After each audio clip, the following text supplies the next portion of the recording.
Howard, I want to thank you for coming out to the ballpark at Harvard Yard. My pleasure. Talk to our Bluefish fans. Yeah. A little sneak peek at what you're going to expect at the Bluefish Hot Stove Banquet this Saturday. And basically, we know there are a lot of Met fans out here in Fairfield County.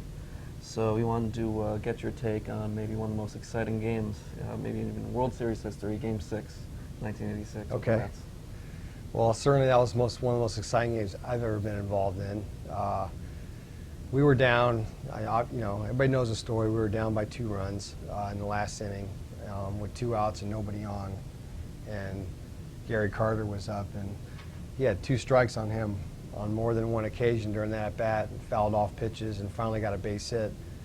And next guy Kevin Mitchell got a base hit, then Ray Knight got a base hit. Next thing you know, we're only down by a run. I'm on deck actually with Mookie up, and there's a wild pitch, and Mitchell scores to tie the game up.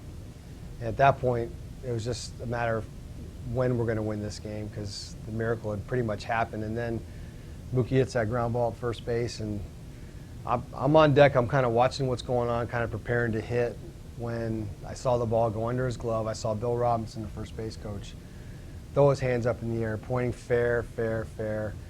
And then I saw Ray rounding third base and coming in, and it was lights out after that. It was unbelievable. Okay. And we know what happened next. Game 7, you guys took it home for second championship in Mets history. Yeah, Game 7 was kind of a fait accompli, as they say, because once you win a game like we did in Game 6, I think you go into Game 7 just knowing that things are going to go your way. And interesting, we were down 3-0 in that game in the 5th inning, I believe, and we started our rally, and the Red Sox had nothing for us really. Once things started going, it was all she wrote for them. Nice. And now currently you're the Seattle Mariners hitting coach. Yes. So how did that come about, and what are you expecting for this season? Well, I'm with Seattle. It's my first year in the major leagues with Seattle. Last year I was in AAA, Tacoma, which is in the Pacific Coast League. The Mariners made a lot of changes this winter with their coaching staff, their major league staff. They hired Lloyd McClendon to be the new manager.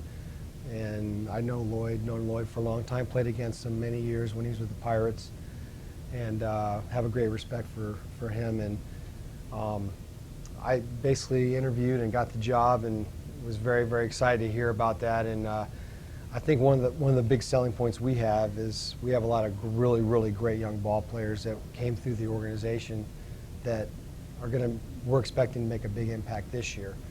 And of course, we signed Robinson Cano this offseason to a pretty good deal. So, he's going to make us a lot better. And if our pitching holds up and we get some help from the minor leagues during the year, I think we'll be in good shape to make a run. Nice. Now, what's it going to be like working with a guy like Robinson Cano your first year up in the majors?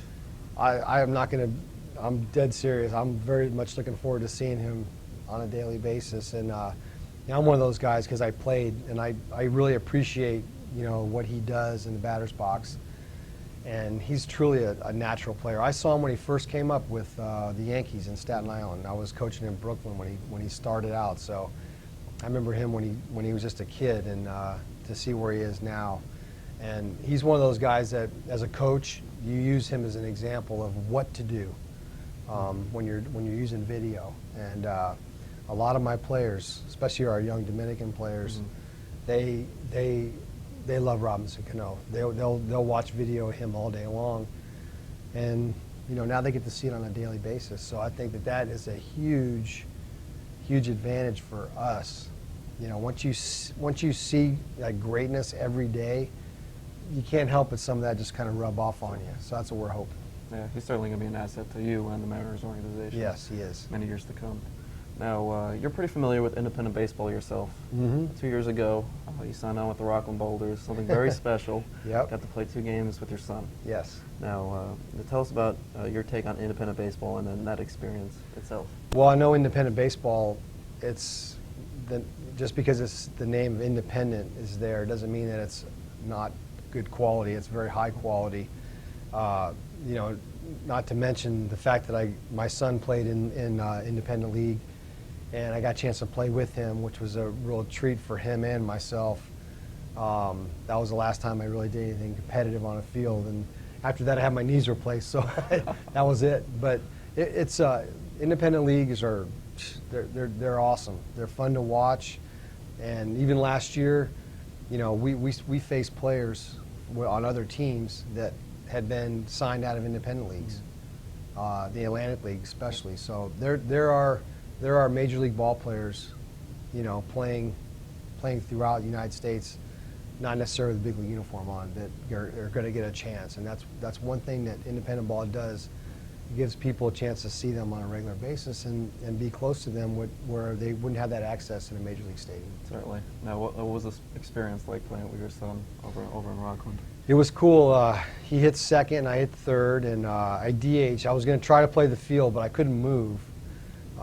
Like I said, I had my knees replaced like right after that, and so I was really struggling to move around. But you know, hitting-wise, I felt pretty good. I mean, I put the ball in play every time, and faced a couple tough guys. They threw me what they had, and I hung in there. But it was awesome just to watch him bat, and then me be on deck, and then you know our paths would cross all during the game, talking about me at bat and you know different things, what they expect and stuff. And I think that you know knowing that was gonna be the last time I would ever really do anything like that, and you know his career and stuff was probably winding down at that point too. So it was just a lot of fun to be on the same field. Neat. And that's the unique feel of independent baseball is you can. It is. You know, You don't have get stuff happen. You like don't that. get that stuff. You'll Right. see things. You'll see things in independent baseball you will never see anywhere else. Certainly. Well, Howard, thank you very much Sure for thing. joining us. It's a pleasure. And then we hope to see everyone out this Saturday Yep. at the Hot Stove Banquet, the Trumbull Marriott. You see Howard Johnson along with our guest panel, Willie Upshaw, Angel Espada, and Ken Shepard. For more information, call 203-210-BLUE or visit bridgeportbluefish.com.